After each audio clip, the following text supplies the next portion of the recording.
Well, I cannot wait to introduce you to my dear friend and our third comedian, Bob Alper.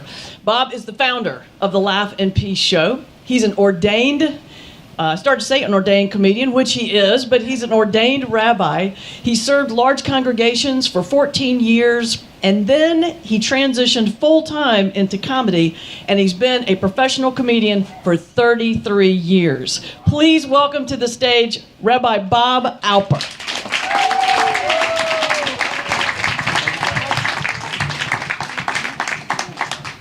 Keep it going for Susan Sparks, who just recovered from COVID, and she's doing great. So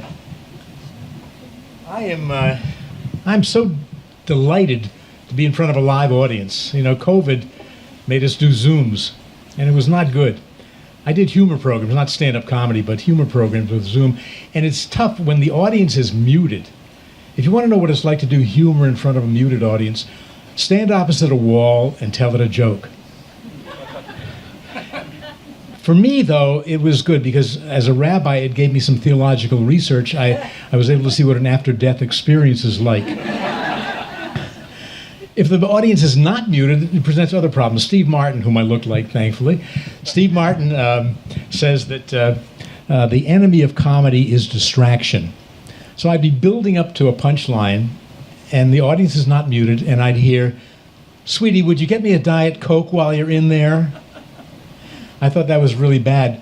Later on, a couple of shows later, I heard, "Who's a good boy? Who's a good boy? Yes, you are. What a good boy." So this whole thing about being a rabbi and a stand-up comic came together. I was changing planes in Philadelphia on my way to a show in L.A., and a woman walked over to me, did a double take. She said, "You're Rabbi Alper, aren't you?" I said, "Yes." She said, "You probably don't remember me," and I didn't. She said, "But I was a kid in your congregation here in Philadelphia during the early 80s. And I used to watch the way you would teach and lead services and counsel and preach. And so I decided to become a rabbi anyway." So I was born in Providence, Rhode Island, raised there. It was tough being a little Jewish kid in Providence in the 50s. My parents couldn't buy houses in certain neighborhoods, couldn't join certain organizations. But one day something extraordinary happened. Brown University, when they had home football games, they would parade from the campus down to the stadium right near my house. One day I came running home. "Mom, Dad, you won't believe it. Brown's playing a Jewish college." They said, "What do you mean a Jewish college?" I said, "It's a Jewish college. They got Jewish coaches, Jewish cheerleaders, a whole bunch of Jewish football players." They said, "What's the name of this Jewish college?" I said, "Temple University." And I grew up as part of a large, dysfunctional extended family. We were not a close-knit group.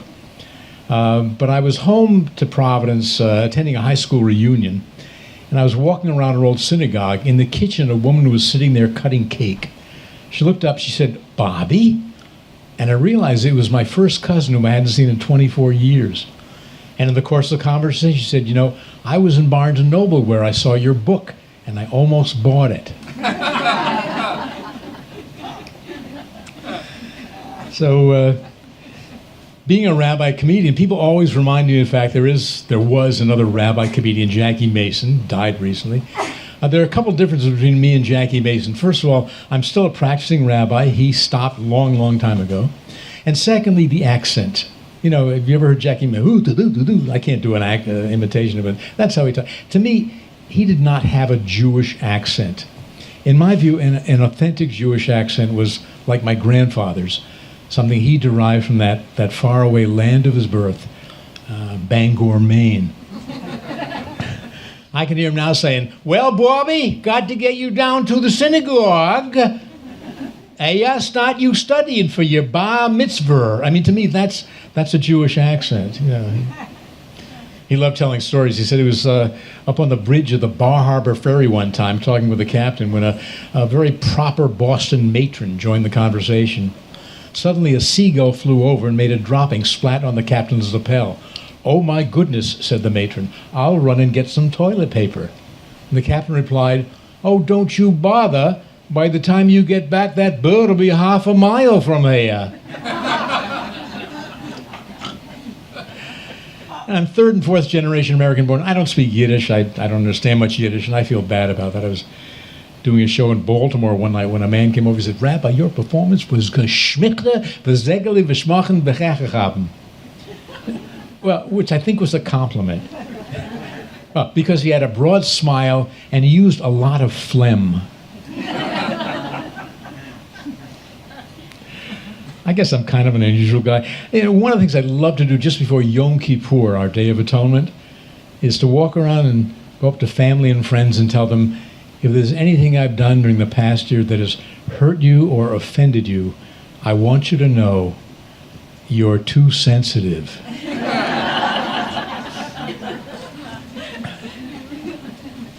So I just turned 78. Thank you. It's not that bad. I mean, Harrison Ford is 80. You realize that? He's 80 years old. He's making another movie. It's going to be called Indiana Jones and the Enlarged Prostate. Well, they're test marketing that title. That doesn't resonate.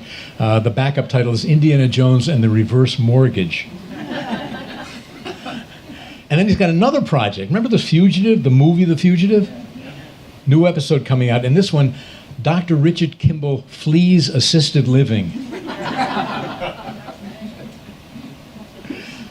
My wife and I have been married for 53 years. Thank you. And, our lives are totally in sync.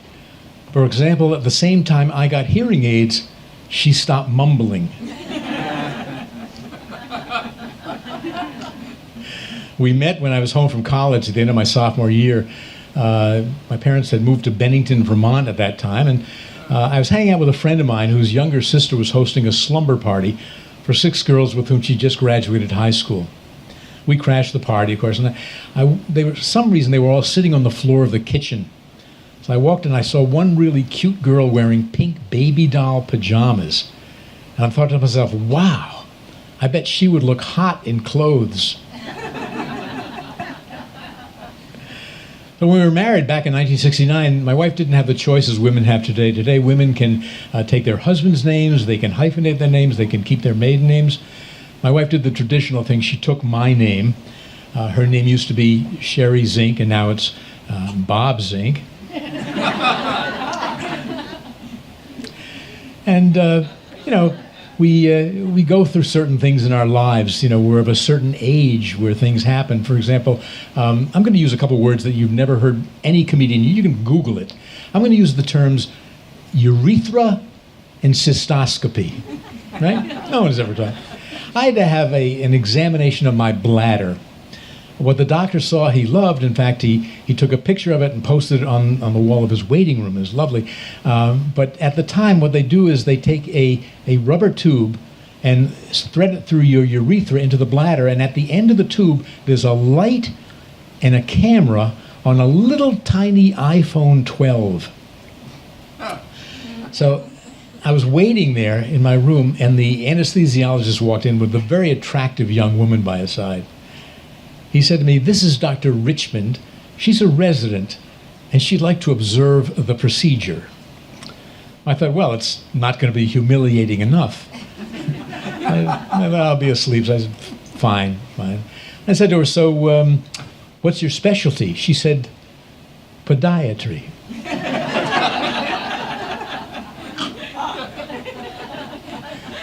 Thing is, when I woke up, all of my toenails had been trimmed. And the next day, she friended me on Facebook. Sherry, as I mentioned, Sherry's a psychotherapist, a retired psychotherapist. She's had a wonderful career. And I loved when she told me the things that she learned at conventions. One of the presenters was talking about working with a couple around the issue of communication in their marriage. At a certain point, she said to the wife, well, for example, how do you express when you want to make love? The woman said, well, I say, sweetheart, I'm going upstairs now. I'm going to take a long, hot shower. Her husband said, that's what you've been telling me? All these years, I thought you meant I shouldn't run the dishwasher.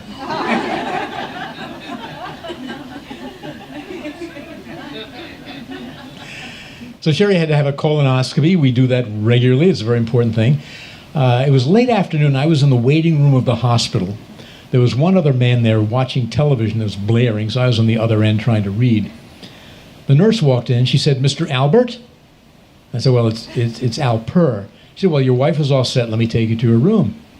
We got out there. She said, "Would you like me to see if she's ready?" I said, "No, thank you. We've been married for 53 years. So I walked into the room, and there was Mrs. Albert.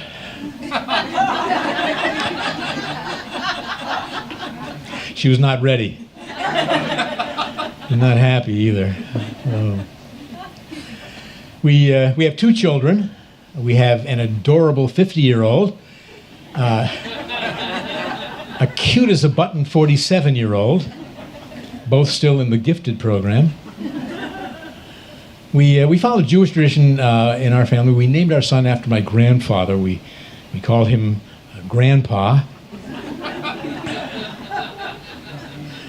Years ago, we got some good news on him. We found out we were able to arrange a student loan for him. We loaned him to a family in Iowa. The teenage years were the toughest. I don't need to tell you that if you had teenage kids at one point. But the Bible actually talks about kids that age. According to one of the commentaries, the reason Abraham was about to sacrifice Isaac at the age of 12 and not 13 is because at 13, it wouldn't have been a sacrifice.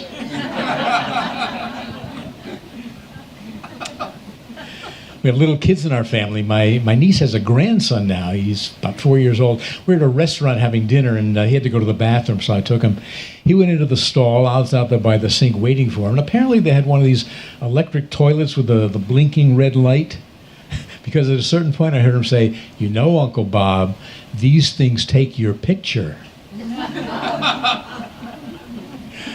had to call one of my neighbors. His 3-year-old picked up. She said, "My daddy took me to the animal zoo. My daddy's the best daddy in the world. I love my daddy." He got on the phone and said, "Carl, enjoy her while she's stupid." And our family's rounded out by our pets. We have a couple of cats now. We used to have dogs, and well, they both died. And it's tough. I mean, there's a show called Kids Say the Darndest Things, the original with Hart Linkletter. And a little boy had a sad expression. Linkletter said, "What's the matter?" He said, "Well, my dog died." Linkletter said, "Well, now your dog's in heaven." And the kid says, "What does God want with a dead dog?" I heard about a family where the dog killed the little boy's turtle. So they had a funeral in the backyard. And the kid was, there listening. And finally he said, "Isn't anyone going to speak?" And his mother said, "Sweetie, why don't you? Because you knew him best." The kid thought for a minute. He said, "Baruch atah Adonai, turtles gotta die." So it's therapeutic to talk about our dogs. The first dog we had, he was a survivor of one of the hurricanes in South Florida. Hurricane Andrew, actually, was a long time ago. And what happens was the dogs they sometimes were blown away and never recovered. Other times the families had to surrender their homes because they were destroyed and give up the dogs.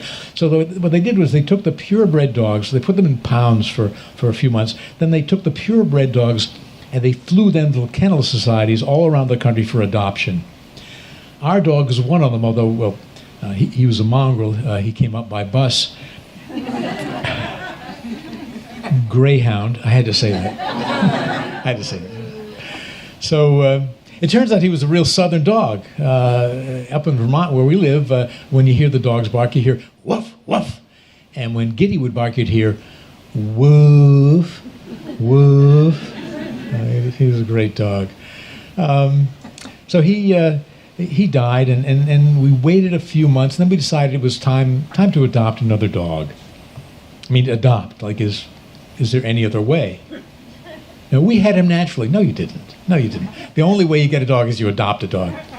So we got this dog, and we didn't know much about him, except, well, first of all, we did know that he was born to a single mom. And he came from Puerto Rico. There's a terrible dog problem in Puerto Rico. They throw them off bridges. They're swarming all. They call them satos, these dogs.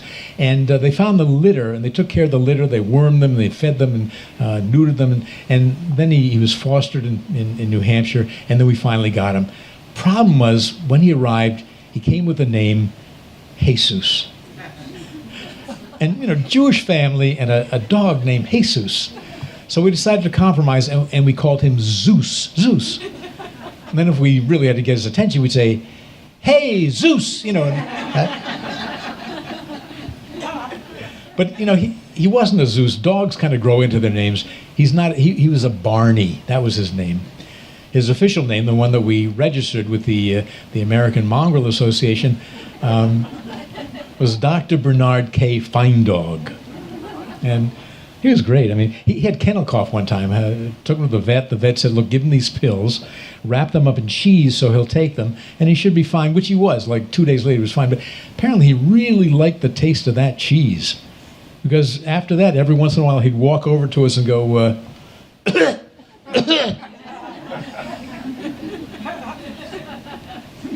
And you know how they say dogs and their owners, they begin to act alike and they look alike and there's little reciprocity goes on between them?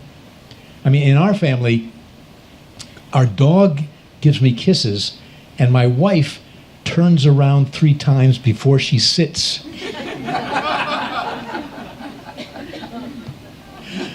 A friend of mine has a dog. He was had to go into IKEA in the middle of the summer, and it was beastly hot. He's not going to leave the dog in the car.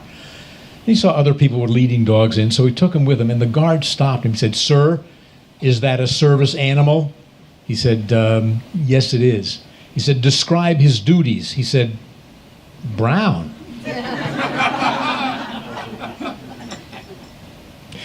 And even though our dogs are gone, we still are very involved with dogs, with the Israel Guide Dog Center. And we've been with them for years, since before they were founded, and we're very proud of what they do. It turns out if you contribute a certain amount of money, you can name one of the dogs, which we did. And I went to visit the center and saw the litter. It was just adorable. There was Mikey, Ted, Robin, Shelley, and Rabbi Dr. Robert A. Alper. We have a couple of cats. One of the cats sleeps between my head and my wife's head. And I noticed something that I pointed out to her with a great deal of pride. So, "Sherry, do you realize he sleeps with his face towards me and his tuchus towards you? He does that because he loves me." She said, "No, he does that because he trusts me." And one of the cat's name's Bob Jr. Sherry named the cat Bob Jr., and the other cat is Loretta. Loretta does tricks. Cats are not known for tricks, and you may not believe this, but you can try it out with your own cat. It's amazing. I can hold her in my arms and say, "Loretta, feign indifference."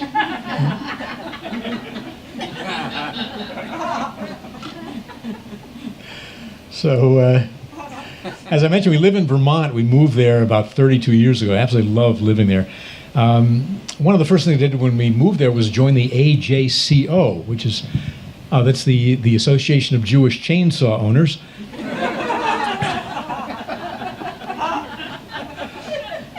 And we had a neighbor who was down at the bottom of our dirt road. He's not very friendly, and that upset me. But I was walking down the road one day, and I could see through the window he was waving to me, so I waved back. And he waved again, and I waved back. He waved again, and I waved back. And I looked more carefully. He was using his elliptical.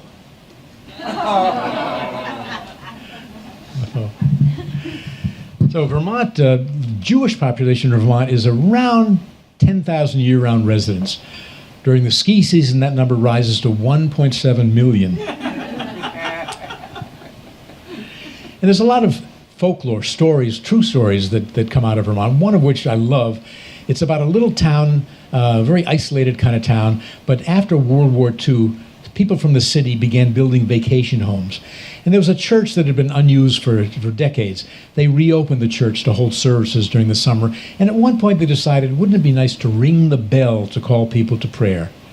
So they were simply, very sensitive to the needs of the year-round people. And so they called a town meeting, which is how we make decisions in Vermont, and made the proposal to ring the bell. and everyone was in favor of it until the very last speaker was one of the oldest women in town. She stood up and said, "The last time that bell tolled was to announce the death of our beloved President Calvin Coolidge. To hear that sound once again would simply be too painful, so I'm against it." And then she sat down, and then she stood up and said, "Or maybe it was Harding." We're very proud of our state university. I found out at the University of Vermont, apparently Hebrew, Russian, and German are all located in the same building. It's called the Department of Semitic and Anti-Semitic Languages. And we even have Jewish farmers. They're pretty easy to spot. In the summer, they drive tractors with Florida license plates. So my training to become a rabbi took place at the Hebrew Union College Jewish Institute of Religion, Cincinnati, Ohio campus. So you probably understand why we never had any athletic teams. Well, because there's no way you could cheer for a team with a name like that. Can you imagine? Let's go! Hebrew Union College Jewish Institute of Religion, Cincinnati, Ohio campus. Let's go! That's not going to work. You know, you're watching television late at night. That was the news, not of sports. In the seminary league, it was the Hebrew Union College Jewish Institute of Religion, Cincinnati, Ohio campus 79, the Jewish Theological Seminary of America 76. See, our time for sports is up. Now the weather. At the seminary, I was able to squeeze a 5-year program into 6. The year in Israel was not part of the curriculum back in the late 60s. So after 3 years, I went to Israel primarily to learn spoken Hebrew. I had a lot of biblical Hebrew under my belt, so it was kind of difficult, especially during the first weeks. For example, I could still see the look on the cab driver's face when we pulled into our neighborhood, and I said to him in my Hebrew, "Behold, here I descend."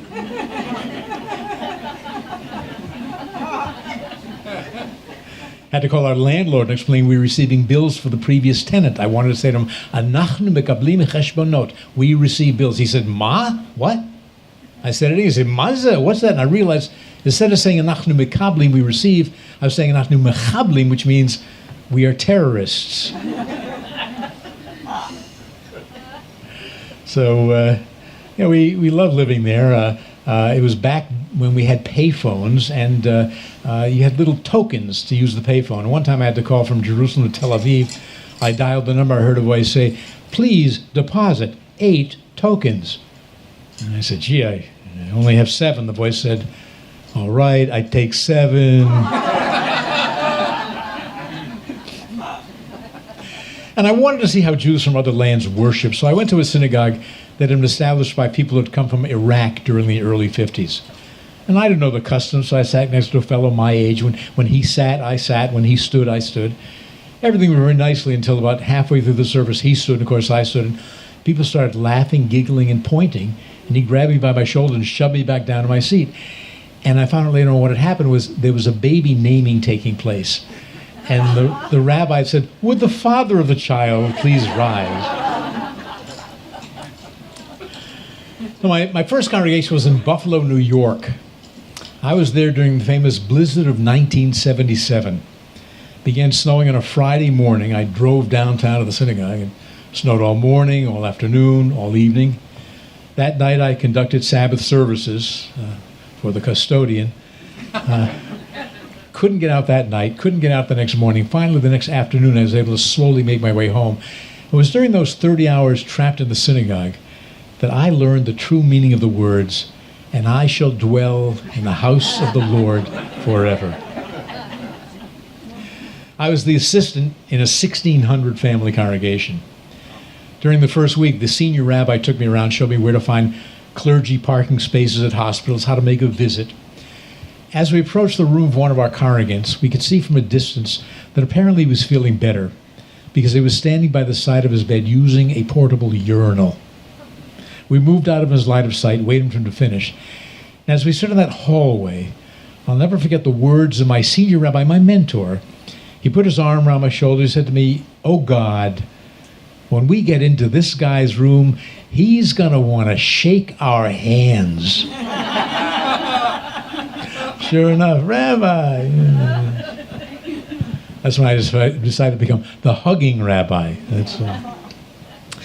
My son was little. He was in kindergarten when the teacher told me she brought in the father of one of the other Jewish kids to talk about Jewish holidays. At a certain point, he said, "Now, does anyone here know what Hanukkah is?" And Zach waved his hand and said, "Of course I know what Hanukkah is. My dad owns a temple." So actually, I didn't. And it was time to move on, time to find what we call a solo pulpit. I announced I was going to be leaving. People were upset. One guy was particularly sad, and he told me. I said, I really appreciate what you're feeling, but believe me, the next rabbi will do a better job than I did. He said, "I don't know, Bob. That's what they told us the last time."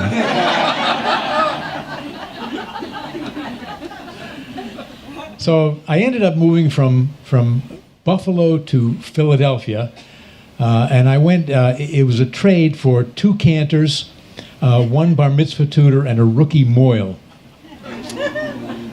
So I always enjoyed giving sermons at that congregation, my other congregation. Most of my sermons would last, I guess, 16 to 18 minutes. If I have something detailed to say, I always felt I had a right to go on a little bit longer. I never minded looking out in the congregation and seeing something going like this. What would bother me is if I would see something going like this.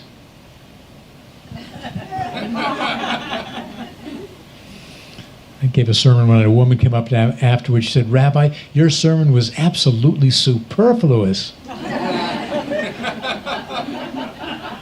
I said, "Thank you. I'm thinking of having some of them published posthumously." She said, "Wonderful. I can't wait." I think it was the same woman who came up another time. She said, "Rabbi, each one of your sermons is better than the next."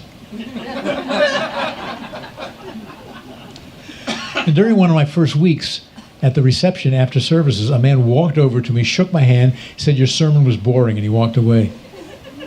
Came over a second time and said, "You didn't prepare very well." He came over a third time and said, "Your sermon was too long," and he went away. Finally, I went over to the president. I said to her, "Excuse me, who is that gentleman standing off there by himself?" She said, "Don't pay any attention to him. He has some problems. He likes to walk around repeating everything he hears."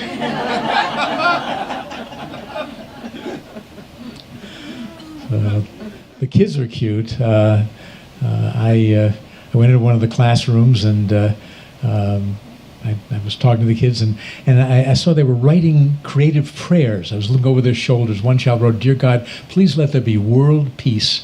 Another child asked for an end to hunger. And a third child wrote, "Dear God, please send clothes for the girls in my daddy's magazines." I told that to a friend of mine who was a Presbyterian minister. He said he walked into the 4th grade and said to the children, "Now, who can tell us about the resurrection?" And one kid said, "If it lasts for more than 4 hours, call a doctor."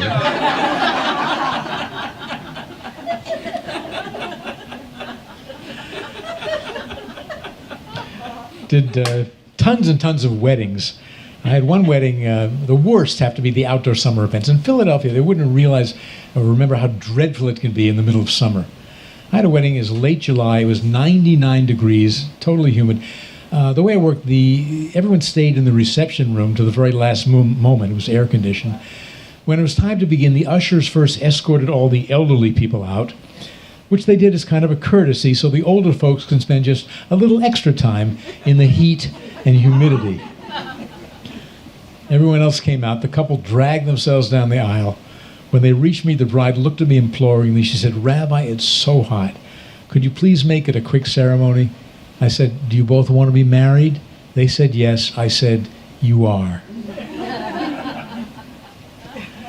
Had an autumn wedding where the wedding canopy, the chuppah, was set up in front of a pond on a large estate. And things went very nicely until about halfway through when it seems as if the entire goose population of Ottawa decided to swoop in for a pit stop in the pond behind me. Of course, they had to discuss their journey with great enthusiasm. I had to stop the ceremony. I said, "Ladies and gentlemen, please ignore the commotion behind me. It's just the pate warming up."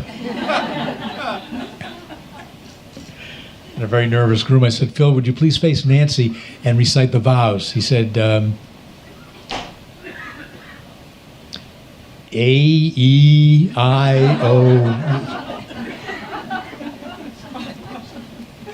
And I was doing a funeral one time when afterwards in the parking lot, a woman came up to me. She said, "Rabbi, your eulogy for my aunt was wonderful. She would have loved it. To think what a shame. She missed it by just 2 days." And I was in my office when the phone rang. A woman said, "Rabbi, how long after my husband's funeral must I wait before I can start dating?" There was a knock at the door. Said, "Just a minute." She said, "Thank you," and hung up. And, older people are dating all the time. It's wonderful. When I go to Florida, I love reading some of the personals ads in the Jewish weeklies. I saw one ad that said, "I'm 83 with a 2-year-old left hip. Still under warranty." Some of the younger people, too. There was an ad that said, "Striking, sophisticated, slender blonde, former model from the Midwest, looking to meet charming, intelligent, fun-loving, self-sufficient gentleman, 50 to 65, for a mature relationship. Must have positive cash flow, a substantial amount of stocks and bonds, and have a terminal disease with no known heirs."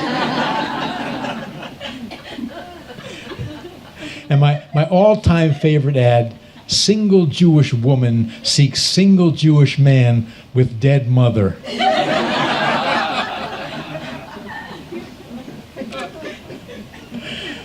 I travel a lot. Sometimes it's by car. Mostly it's by plane.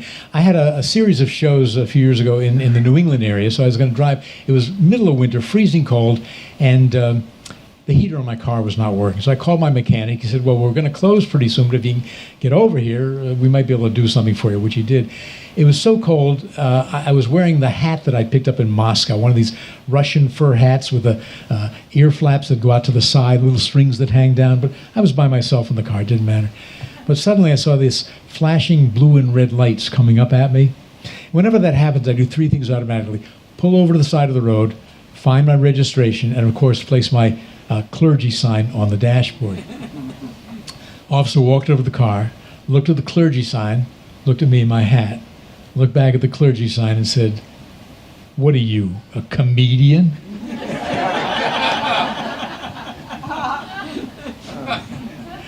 And I was driving down to Oklahoma State University. We had a Laugh and Peace show at Oklahoma State, and I noticed that apparently it was Clergy Appreciation Month or something down in Oklahoma, because all these little tiny churches by the roadside had these large portable billboards reading, "We love you, Pastor Rick," or "Pastor Ruth, #1 in our hearts." And I started thinking, Jews would never do that. But if we did, it would say something like, "Rabbi Larry has great potential."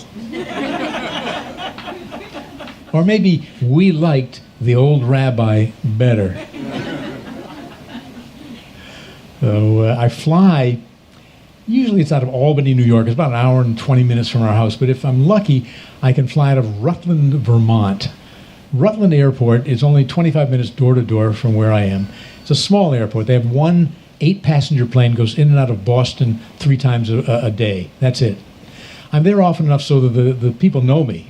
One day, last winter, I was the TSA person's going through my suitcase. He looks up, he said, Bob, it's pretty chilly out. You should have packed your blue V-neck sweater."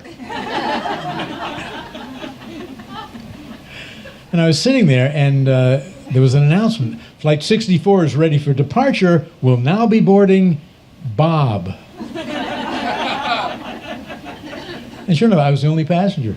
I sat down, put on my seatbelt. The pilot turned around and said, "So, where do you want to go?" I was on another flight, and we were getting ready to take off, and the pilot got on. He said, "We have some very special guests on board today.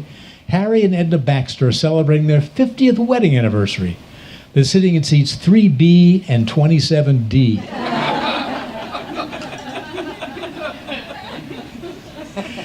And I will never again fly Aero Mexico. Our family took a vacation to Cancun, and on the way back, for the entire trip, nauseated people kept running up to me.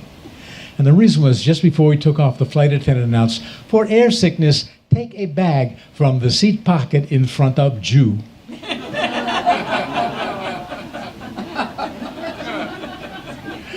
So you've been a wonderful audience. I'm going to do one more thing, and then I want to bring back Susan and Gibran, and we're going to talk to you a little bit, tell you all about the history of Laugh in Peace. But I thought I'd end by telling you a joke. You know, it's when I listen to comedians, I can't remember all their funny stuff, but jokes you can kind of remember. So here's one you can take back and hopefully share, maybe. It's one of my favorite new ones. It goes like this. A couple was celebrating their 65th birthday together. They were born around the same time, and a genie appeared. The genie said, "You've been lovely people. I'm going to grant each of you one wish."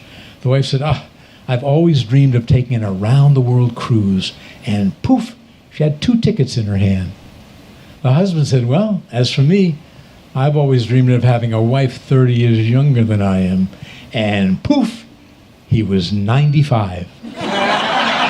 Thank you very, very much. Thank you. Thank you.